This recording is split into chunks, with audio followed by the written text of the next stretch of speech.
Welcome to the enchanting world of Emily in Paris. Join us as we recap the first season. Emily Cooper's boss Madeline prepares to transition from the Chicago-based pharmaceutical marketing firm, the Gilbert Group, to a French fashion firm, Savoir, when she discovers she is pregnant. The Gilbert Group offers the job to Emily, who accepts, leaving her boyfriend back in Chicago. Emily moves to Paris even though she does not speak French. She changes her Instagram handle to @Emily in Paris and begins documenting her time in Paris. Emily starts her first day of work much to the chagrin of her new co-workers, who reveal that she was only hired because of a business deal. Emily accidentally tries to enter the wrong apartment and meets her neighbor Gabriel. Emily meets Mindy Chen, a nanny from Shanghai, and they become fast friends.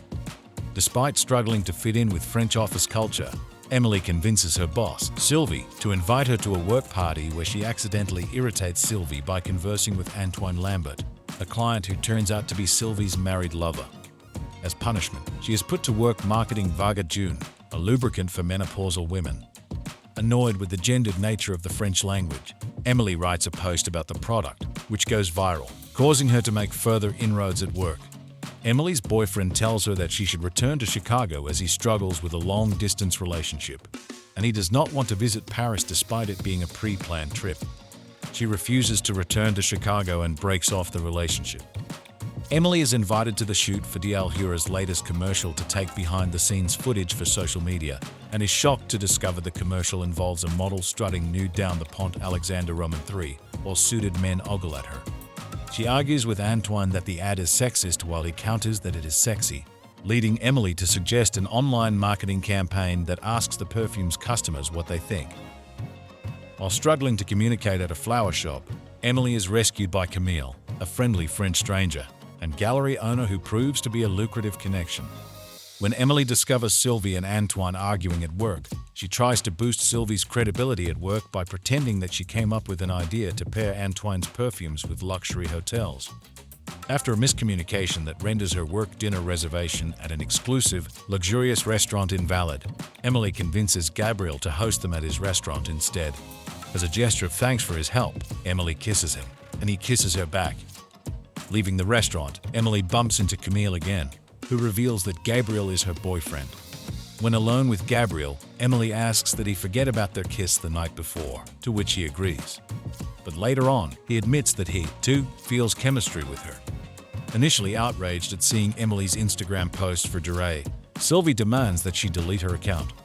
Still, when a client becomes inspired by one of Emily's posts, Sylvie begrudgingly allows Emily to keep her account and leverage her influencer status. Camille invites Emily to lunch and asks if Savoir could take on her family's champagne vineyard as a client. Camille invites Emily to meet her family at their chateau.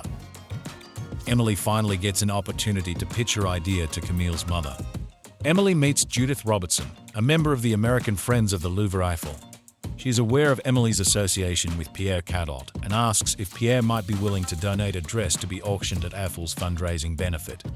They agree to meet at an art opening at Camille's gallery. Sylvie and Luc also arrive at the opening to meet Camille.